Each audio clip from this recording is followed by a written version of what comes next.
Hello, this is Amy Jones with the Real Chamber of Commerce. Today, I have the pleasure to interview Jim Marchant, owner of Desert Ice, a local Nevada business and assemblyman in Assembly District 37.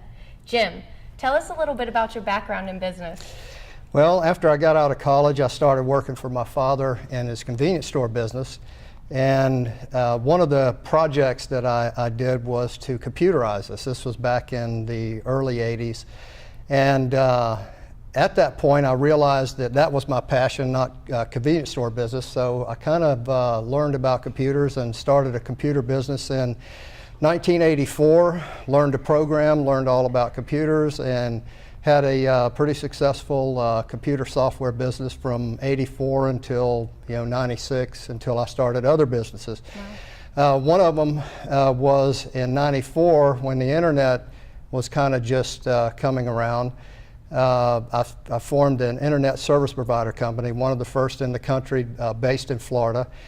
And as a result of that, the government wanted me to collect sales tax on my customers. And me being a very pro-business and conservative type, I didn't agree with them. So I actually fought the Florida Department of Revenue and challenged them on that ruling and actually won. So I actually beat them. Good. And that's why none of us pay sales tax on internet access now. So during that time, part of that process, I also knew that I needed help in doing that. So I formed the Federation of Internet Service Providers Association, the largest internet provider association in the country. And I was able to rally a lot of other internet service providers around the country to help with the process. And not only did we stave off taxation for the internet, we also were able to, most of the cyber laws that are written today, that are on the books today, are a result of what we did with that association. Wow. I served as president for the beginning, for the first 6 years, or actually the second through the 8th year of that association. Great. Yeah.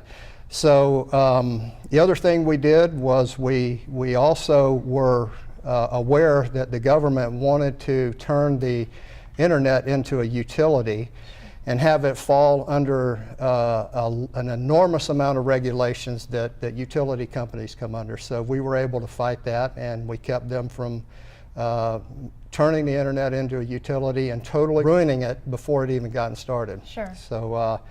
So then after that, I formed and started one of the first voice over IP telephone companies in the country in '98. And I kind of retired from that in 2003. And that was it. I was retired and wasn't really doing anything, and had an opportunity with this little ice and water venture out here in Las Vegas. And that's Desert Ice? Desert Ice, and that's what brought me out to Las Vegas in 2005. Wow, so that's why I'm here. Awesome. So you're clearly anti-tax. Anti-tax, okay. and small government, and very interested in having laws that benefit businesses. Very good, very good. So let me ask you this. You kind of just made it clear, but maybe you have a more extended answer on this. Is why did you decide to run for office? Well, in 2014, there was an election where I guess that finally, after many, many years, Nevada became all red. In other words, a lot of Republicans were elected. I think there were 27 yep. In the Assembly, and we also took over the Senate. And things didn't go quite as well as I wish. And the governor's office too, and right? the governor's office, that's correct. All the constitutional offices were Republican. But I think we wasted some opportunities there. We had a huge tax increase, the largest tax increase in Nevada's history. Okay. I was very much against that, and the worst part of that was the commerce tax.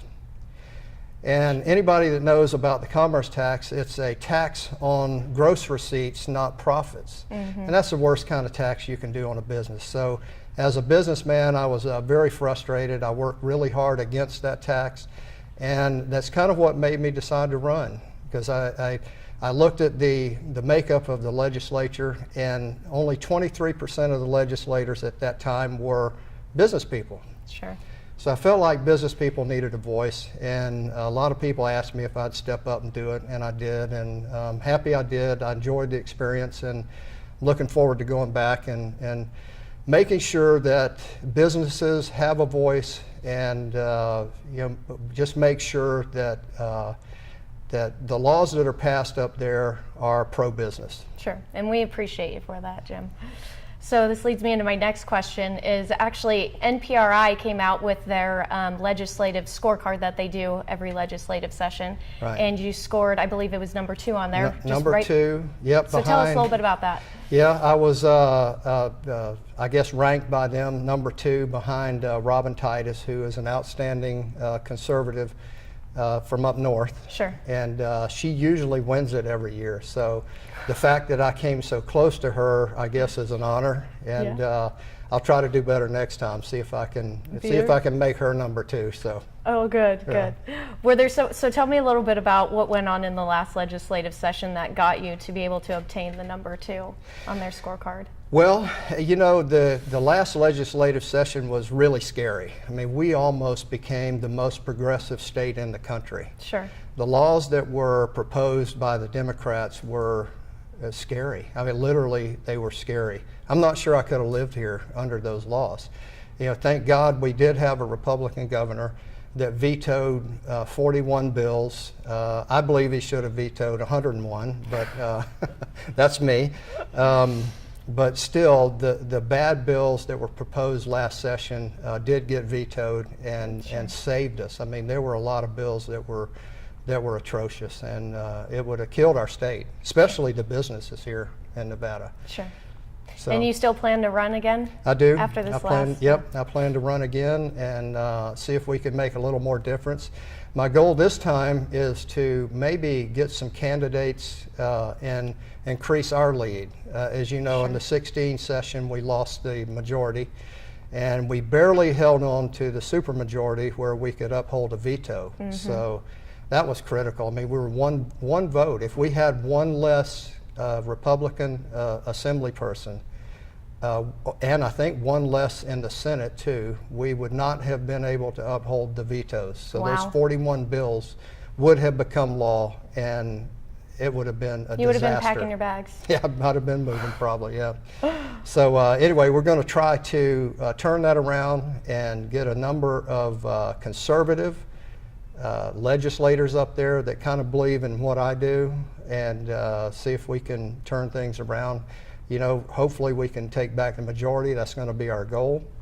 And hopefully we can get a Republican governor in there and be able to, you know, veto bad bills in case we don't hold the majority. So that's the goal. Good. So let me ask you this. So at our at one of our dinners that we had actually with Eric Bowling, was our keynote speaker for the Real Chamber of Commerce, you had received the Fox Swamp Award. Can you tell me a little bit about how you came about receiving that award? Well, I think I think it's based on Drain the Swamp, basically, right? So I think what I did, the leadership that I showed in Carson City last session, demonstrated that that's what I wanted to do. I wanted to drain the swamp and make sure that bad bills didn't get passed, aggressively, you know, fight them. And I think that's what did it, and I really appreciate it. Well, awesome. Well, thank you, Jim. It's been a pleasure having you here today. Thank you very much. I really appreciate it, and anytime. Okay. This is Aimee Jones with the Real Chamber of Commerce. Until next time, let's all work together to keep Nevada a pro-business state. She is the most fascinating woman in the world. In her presence, wild animals display intelligent talents. Elvis impersonators impersonate her. The king of the jungle bows at her feet. I always drink water, and when I do, I fancy real water. Stay hydrated, my friends.